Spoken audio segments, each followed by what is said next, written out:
Jimmy Steps as Secretary General and former Director General at the General Secretariat of the Council of the European Union. Today we will analyze one of the main buzzwords arising in European policy discussions in the last few years, European strategic autonomy. Hello, Jim. Hello, Mary. What is strategic autonomy, and why this debate now? The debate about strategic autonomy arose for two reasons, principally. The first one is that we've realized that we live in a difficult world, even, I would say, a threatening world. At the same time, we've gone through a number of crises over the last 15 years, which each of them revealed some weaknesses. So there has been a growing feeling that Europe has to get stronger, more powerful, and more autonomous. The concept of strategic autonomy is a way to structure this debate. There are many definitions. I personally like the simplest of definitions, which says that it is the freedom to act and the freedom from overdependence. Well, this general formulation, consensus, might be easy, but is there a shared understanding among member states on how this general ambition should translate into concrete action? Is there sufficient dialogue on this?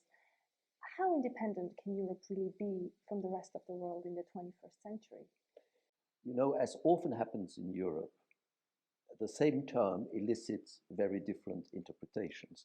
It is therefore important from the outset to state clearly what we are not talking about. So strategic autonomy is not about autarky. It's not about being completely self-sufficient. We do not reason in a term of a union that is cut off from the world. We are completely integrated into the global world order. The second thing I'd say is that it's not either a way of reintroducing protectionism by the back door. We have different views on trade within the Union, between member states, but there's not one member state who would call into question the importance of trade for our economic prosperity. So calling into question trade would be folly on the part of the European Union, which is the biggest trading power in the world. And lastly, strategic autonomy is not about attacking NATO. It is not about weakening the transatlantic relationship, because that would be folly in our present system. And it would certainly go down very badly with some of our member states, particularly in the eastern part of Europe, who consider that their hard security is being guaranteed by NATO and by the transatlantic relationship. Some have indeed criticized the notion of European strategic autonomy as being too driven by a desire for Europe to emancipate itself from the US influence. By contrast, high-level Chinese representatives have been praising the concept in the context of EU-China investment agreement negotiations. Is the notion of strategic autonomy too anti-American? Is it water on China's mill? I do not believe it is, unless, of course, you believe that showing some degree of independence or autonomy vis-à-vis the United States means being anti-American, which I don't think it is. It seems to me that a strong European Union is actually in the interest of a strong transatlantic partnership. And we are certainly not obliged to endorse the Chinese view of looking at our strategic autonomy. If I may say so, that is part of our strategic autonomy, to have our own ideas about it. But your question does raise one fundamental issue, it seems to me. It seems to be based on the assumption that we have to choose between America and China across the board. Now, it depends on what we're talking about. If we look at the political system of China, it is quite clear, as we said before, that it is a systemic rival, which the United States clearly is not. And if the overall relations between China and the United States worsen more, it's quite clear which side we'd be on. But at the same time, we have to ask ourselves the question, is it in our interest that the world again develops into two antagonistic blocs? The West vis-à-vis China, which would probably mean also vis-à-vis Russia and a few others. This would not square with our official policy, which is vis-à-vis China, to look at China at the same time as a partner in some areas, as a competitor in others, and as a systemic rival. So I think if you look at it this way, then you see relations, transatlantic relations, which have to be very firm on the systemic effort, but we can have different views on how to structure our trade, for instance. Washington, incidentally, has never said that we shouldn't work with China. The Americans work, of course, with China. It's obvious for both of us, the Americans and the Europeans, that in terms of climate change, the fight against climate change, if we don't have China on board, it's going to be a real problem. The same with trade. We have an interest in getting the Chinese to play ball, to respect the rules of the WTO.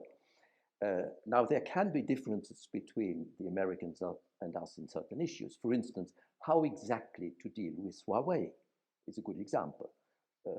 We do not do exactly the same as the United States. There is one other point, and that is, if the assumption is that we should follow Washington on every single of the policies and details of it, then we are, one, going to lose any kind of leverage vis-à-vis China. And secondly, we will lose the opportunity to influence the American debate. I'll ask you a question. Wasn't it a good thing that the Europeans at the time of the Trump presidency showed autonomy and did not follow President Trump on trade, on climate change, or the nuclear deal with Iran? In all of those issues, I would say that because we held the ground, it is actually now easier for President Biden to revert to sounder policies, which are probably more in the interest of America and the European Union. So in this respect, it is good that we have a certain autonomy. We should not be over-dependent on what the American Congress does about climate change. We should certainly not operate with secondary sanctions between us. We should work together. We have our differences, but together we will certainly move towards a better world if we work together as equal partners. So it seems that vis-à-vis the US, the point is to foster friendship, but on a more equal footing. But is the EU ready for it? Recently, Josep Borrell said that EU cannot be a serious geopolitical actor so long as its political union is weak. Does the EU governance system enable for increased strategic autonomy? Borrell asks the right question. He is, of course, right in a way. To be a truly global actor in a multipolar world, we have to strengthen our political union. Now, I see four elements here. The first one is we need a better understanding of how the modern world really functions. We like multilateralism, we like values, and that's all fine. But we live in a world where not everybody shares our postmodern view of the world. And it's certainly not moving towards more liberalism. The world is difficult. So that's the first thing. You have to understand which environment you're living in. The second one is we need a joint reflection on the EU's place on the global chessboard. And I come back to what we discussed before. Where should we be in the relationship with China, with transatlantic relationship? What should be our relationship with America? Should we construct a more equal relationship? How should we handle relations with difficult partners like Turkey, like Russia? What should we do with Africa? What should we do with the UK, for instance? Those are really important questions. The third point I'd like to make is we need a recognition, and we have to be honest about this. There are divergences of opinion between member states vis-à-vis third countries for geographical reasons, for historic reasons, and we should simply accept it and then work together to define our common interests better. Finally, I would say we also have to work consciously towards the right balance between interests and values.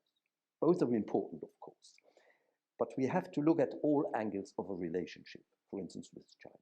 We talk a lot about sanctions. Sanctions can be quite an important and useful instrument in certain situations. I recently read an interesting analysis about this by Sven Biskop from Egmont, who questions our policy of using sanctions to transform the nature of a regime, be it Russia or China. He simply feels that targeted sanctions in this respect do not actually allow us to solve the issue. And he sees sanctions more as a way to use sparingly, but to use it quite strongly when Russia, China, or others actually threaten directly our own security. But if China imprisons thousands of people in forced labor camps or imposes totalitarian rules over Hong Kong, should the EU just issue strong statements? What interest would it serve if the EU gave up on sanctions related to human rights violations? We should certainly not give up on defending human rights. The question is the efficiency of our action. That's what I want to talk about. Will the pinprick sanctions we've just taken vis-à-vis China change their behavior as far as the Uyghurs are concerned? I doubt it.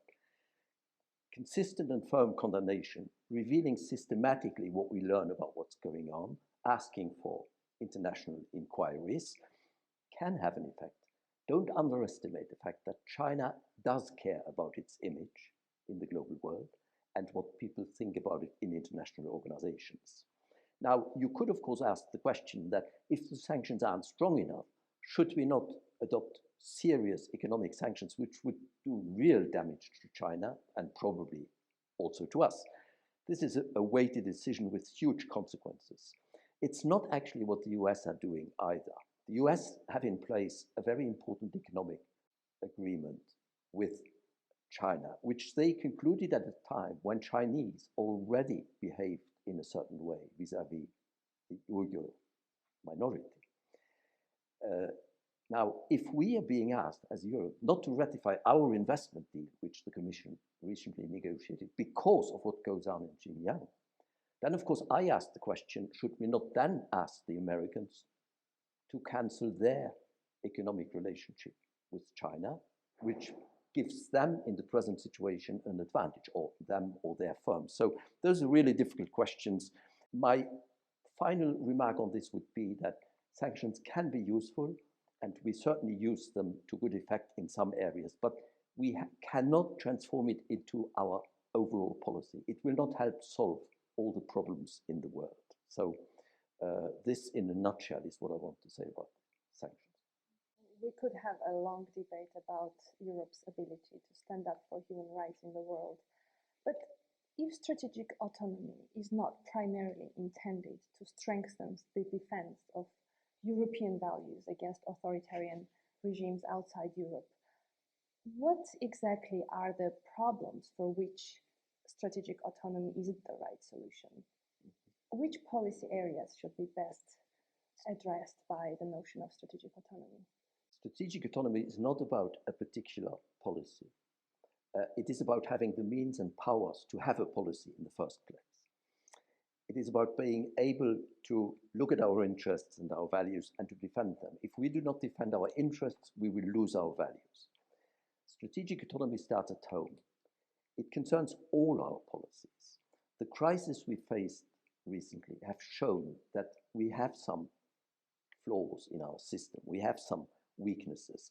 And we also maybe have a lack of strategic thinking. They obliged us to improvise and take measures, which we did. But the time, in my view, has come to have a much more proactive and coherent framework to look at this overall issue. And we can, of course, and we have to build on our experience drawn from the handling of the recent crisis. Any meaningful reflection of this concept has to start with a thorough analysis of our weaknesses and strengths. You have to look at all the policy areas. You see policy areas like climate change, where we can play a leading role. If you look at the whole history of it, we were the main defenders and implementers of the Kyoto Agreement. We stayed in the Paris Agreement even when the United States left it. We have a lot of support for doing the fight against climate change. So here we certainly can take a leading role. We can definitely take a leading role in trade, but there are areas like digital, for instance, where we have some positive elements, notably in regulation, but in terms of innovation and investment, we're not very good. We can maybe come back in more detail to this. We have definitely also, we must do more for our own security and defense, as the Americans are constantly reminding us. Let's look further into various policy areas. In some, such as climate and trade, it seems that European strategic autonomy would be best served by rebuilding strong multilateral order. What main new global compromises should the EU try to broker in this decade? Climate change is a very good example, as I've mentioned already. And it makes a lot of sense to do this multilaterally. Why? Because we have to capture as many emissions as possible. That's why we need China in the system. And there is some good news, because the Chinese government has certainly woken up to the need to do more for our climate and against climate change. And of course, the re-entry under President Biden of the United States into the Paris Agreement is excellent news. So we can certainly work on that. As I said, we have a strong position. Over 90% of Europeans think that the fight against climate change is it's an absolute priority. I would also add that we last time talked about the MFF deal and the recovery deal, 1.8 trillion over the next 7 years. 30% of that money will be spent for the fight against climate change. So we have a very strong position here. We, of course, have to do our homework. For instance, burden sharing will be a very difficult internal debate. The Commission is about to propose a way of doing the burden sharing, so we have a lot of work ahead of us, but we're in a good place. Concerning trade, I think there is now the possibility to relaunch the WTO together with the Americans, but we should not be naive. We cannot just preach multilateralism and hope for everything to go right. We have to be prepared to defend our own interests when others do not play the game. So in other words, we need a toolkit of autonomous measures which we can take if others adopt unfair trade practices. And we've actually done quite a bit of progress in that over the last few years. The EU is taking measures to screen foreign investments in strategic sectors and to defend its single market against foreign subsidized companies. But is Europe also playing enough on the offensive? Does it invest enough in developing and rolling out key new technologies? What should Europe do to be more successful in setting global rules for digital platforms and virtual currencies? This is a key point. Strategic autonomy cannot just be about taking defensive measures. If you take the digital field, for instance, of course, we should adopt regulations setting limits to what our own companies and global companies can do on our markets. We have to fight cyber attacks, obviously.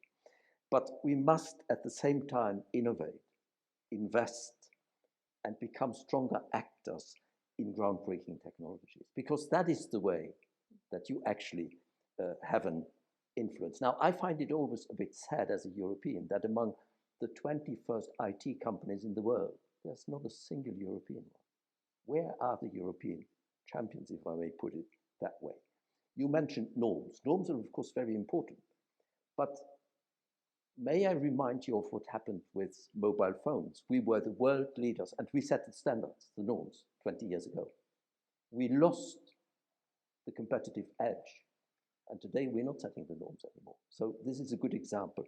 We really have to both do regulation, but also to invest into the industry.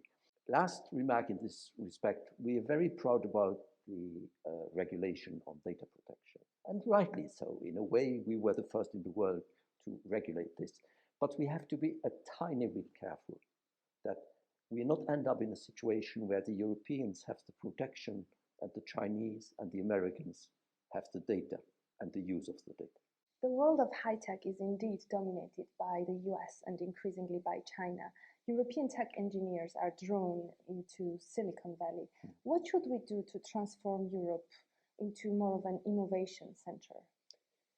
The first thing I would suggest is something relatively straightforward, is to use our single market efficiently, to use the whole potential of our single market. It is a key asset for us. It allows us to be a regulatory superpower, but we have to be honest. There are yawning gaps in our internal market, in the single market, in terms of services, particularly in the digital field. And that for very often parochial defensive reasons. There is also, if I'm very honest, sometimes a bit of a lack of trust between Europeans. When the French and the Germans talk about European champions, many people around the table immediately think, yes, they say European, they mean French and German. So we should openly talk about those issues. Another example is to have a close look at value chains. That requires a close examination to be led by the Commission. Where are we over-dependent? Where should we maybe have more of our own production? This is not being protectionist. It is caring about our wider security. I'm pleased that we've finally come to talk about a European industrial policy. For a long time, it was almost taboo. It sounded as if you had an industrial policy, you were calling into question liberalism, the free market, and all of that. The fact of the matter is the market on its own doesn't solve problems. You still need an industrial policy. And in fact, there is no great power in the world which does not have, in some form or other, an industrial policy. A final remark concerns the general attitude of Europeans, if I may say so. We have become too risk-averse. There are many Europeans who invent new technologies and products, but when they try to go big on them, there is a lack of finance, there is some over-regulation, there is a lack of risk-taking. We need an environment that rewards risk-taking and innovation. This is really something we have to work on collectively. Indeed. On something else, how would a perfect European strategic autonomy look like in handling a global pandemic? I don't believe in perfect strategies. They don't exist, neither in the EU nor anywhere else in the world. Practically all countries in the world have struggled with this pandemic, which had huge effects on them. As I said before, we should begin by drawing lessons from what has happened, and the Commission has recently presented a communication on this, which is the right way to do this. And the European Council of June looked at it last week. We have to draw the lessons. So what should we do in terms of stocks of equipment, for instance, or drugs? It would be useful to have some. We'll have to work on that. What about pooling our resources? Definitely something we can do better. The lessons to be drawn from joint procurement are very important in this respect. There probably is a strong argument to create a framework to do this more regularly and to use it as a precedent. We should maybe also looking at the way EMA takes the decisions. Maybe it should be possible to do things a bit faster than in the past. So those are a few issues which spring to mind immediately. Finally, again, it might be useful if the leaders could say something about the importance of public service, the importance of rewarding doctors, nurses, and emergency services. This is not directly in EU competence, but the moral authority of a statement by the European Council about this would be invaluable. On security and defense, you mentioned recently that there is a new division of labor needed between the NATO and the European Union. Territorial defense would remain under the NATO's lead, but the EU could take on some additional tasks. What would this be? It's good that we come to this question rather late in our discussion, because it's in a way the most complicated part.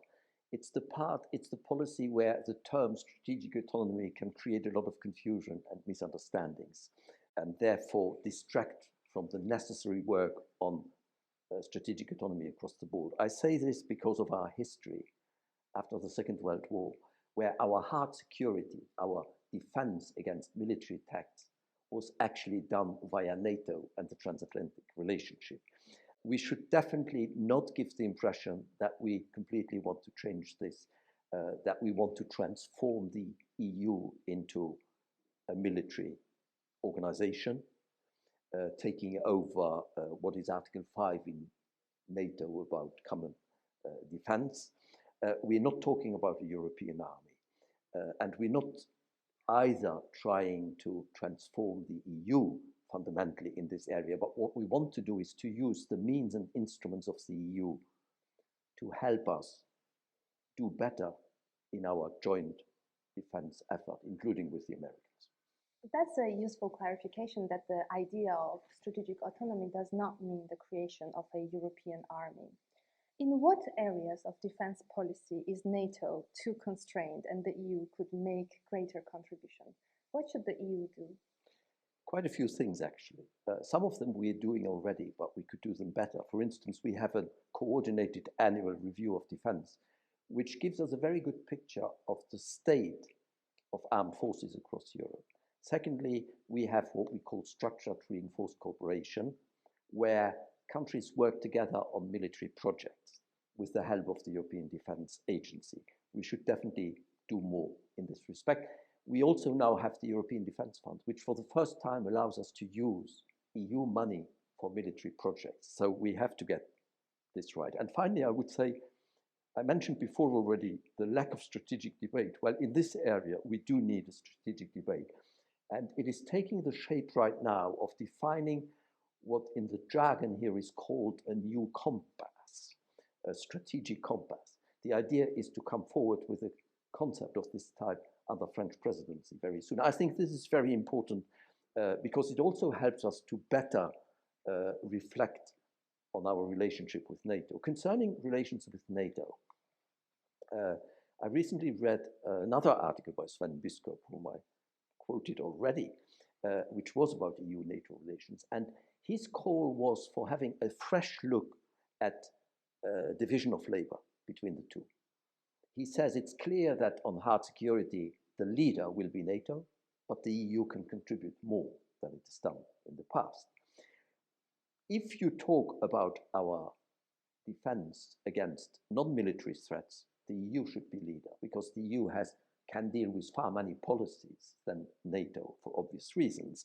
And if you talk, for instance, about civil and military actions, particularly in our neighborhood, where the EU has accumulated over the last 10 or 15 years quite a lot of experience, they should be under the leadership of the EU, but NATO could do more to help us with information, means, intelligence, and all of that. My final remark here would be to say that I very much hope that the Biden administration, contrary to all the preceding administrations, will show less suspicion whenever the EU tries to do issues like that. Because we were in the funny situation where the Americans had all the time been calling on us to do more. And whenever we did so within the EU, they said, oh, you're calling into question NATO. We have to change the paradigm here. Because the way we want to strengthen our input is for us to decide. And if we want to use the EU, we should do that. We should, of course, do it in full transparency with the Americans, explain why we do it and what we're doing, because after all, most of our member countries are part of NATO together with the Americans. Earlier, I asked you how to strengthen the EU's political union, and you pointed out to a need for a better understanding of the world, a reflection on the EU's place, and an honest assessment of EU interests and values. Do you think it's feasible to agree among the 27 on one concrete vision of what strategic autonomy should mean for Europe? Definitely try to do that. But for me, there will be no end product. It will be a process which will take a lot of time. Let me briefly summarize the main points I was making during this discussion. The first one is that the present debate really arises out of necessity. There is a need to think about those issues because of the crisis, because of the world as it is. And as I said before, strategic autonomy is a way to structure this debate. Secondly, we've seen that the EU is more resilient than what many people think. We talked about that when we looked at the handling of COVID and the handling of the crisis last time. There have been a lot of reactions, but they have been done in a rather haphazard way and in a crisis mode.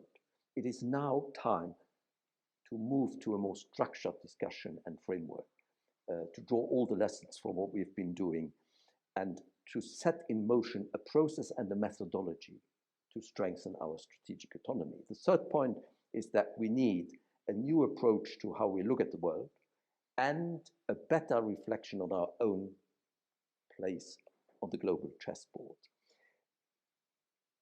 Next, we need a hard-headed analysis of our strengths and weaknesses. This sounds banal, but how do you want to sort of build up your strengths or fight your weaknesses if you don't have a clear picture of them? So we have to absolutely go through all our policies and do this. And of course, as always in the EU, we have to think a bit about our governance, maybe adapt some of the aspects, get more executive capacity, think about a Team Europe approach, which will help us to use all the resources, both of the EU institutions, but also of our member states.